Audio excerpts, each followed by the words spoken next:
du Fils et du Saint-Esprit. Amen. De l'Évangile de Jésus-Christ selon saint Marc au chapitre 5, versets 1 à 20. En ce temps-là, Jésus et ses disciples arrivèrent sur l'autre rive, de l'autre côté de la mer de Galilée, dans le pays des Géraséniens. Comme Jésus sortait de la barque, aussitôt un homme possédé d'un esprit impur s'avança depuis les tombes à sa rencontre.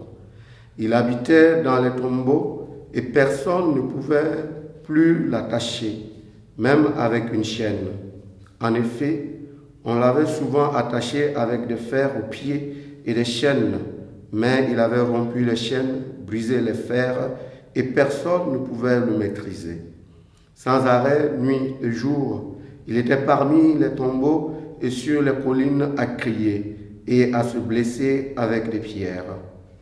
Voyant Jésus de loin, il accourut, se prosterna devant lui et cria d'une voix forte. « Que me veux-tu, Jésus, Fils du Dieu très haut? Je t'adjure, par Dieu, ne me tourmente pas. » Jésus lui disait en effet, « Esprit impur, sors de cet homme. » Et il lui demandait, « Quel est ton nom ?»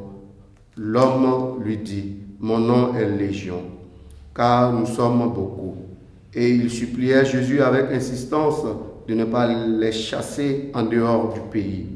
Or, il y avait là, du côté de la colline, un grand troupeau de porcs qui cherchait sa nourriture. Alors, les esprits impurs suppliaient Jésus, « Envoie-nous vers ces porcs, et nous entrerons en eux. » Il le leur permit. Ils sortirent alors de l'homme et entrèrent dans les porcs. Du haut de la falaise, le troupeau se précipita dans la mer. Il y avait environ 2000 porcs, et ils se noyaient dans la mer. Ceux qui les gardaient prirent la fuite. Ils annoncèrent la nouvelle dans la ville et dans la campagne, et les gens vinrent voir ce qui s'était passé. Ils arrivent auprès de Jésus, ils voient le possédé assis, habillé et revenu à la raison.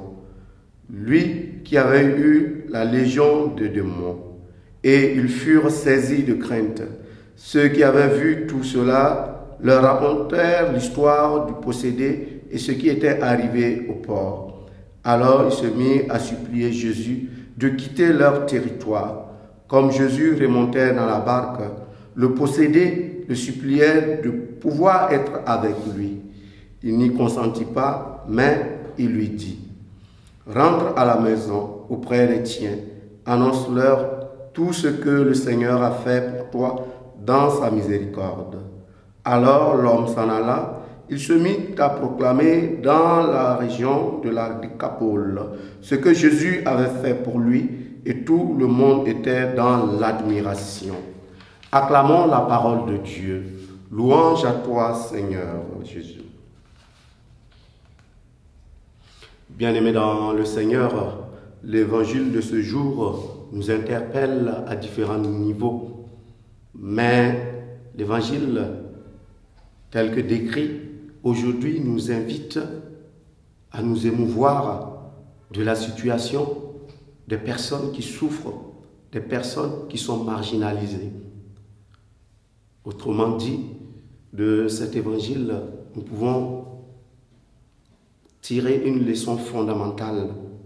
La leçon fondamentale que nous avons à tirer, que l'homme est une valeur en soi.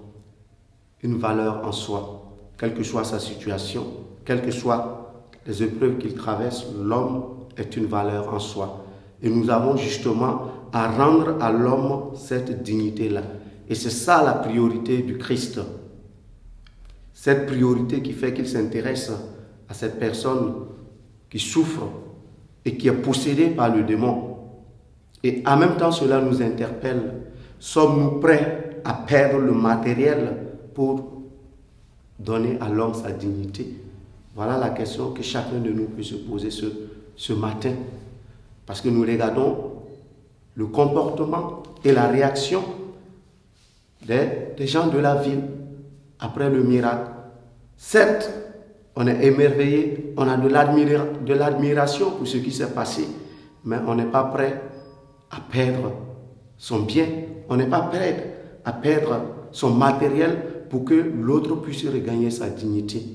Au cours de cette journée, nous allons demander au Seigneur qui nous donne justement ce courage-là d'être capable de renoncer au matériel et ce en vue de rendre à l'homme sa dignité. Loué soit Jésus-Christ.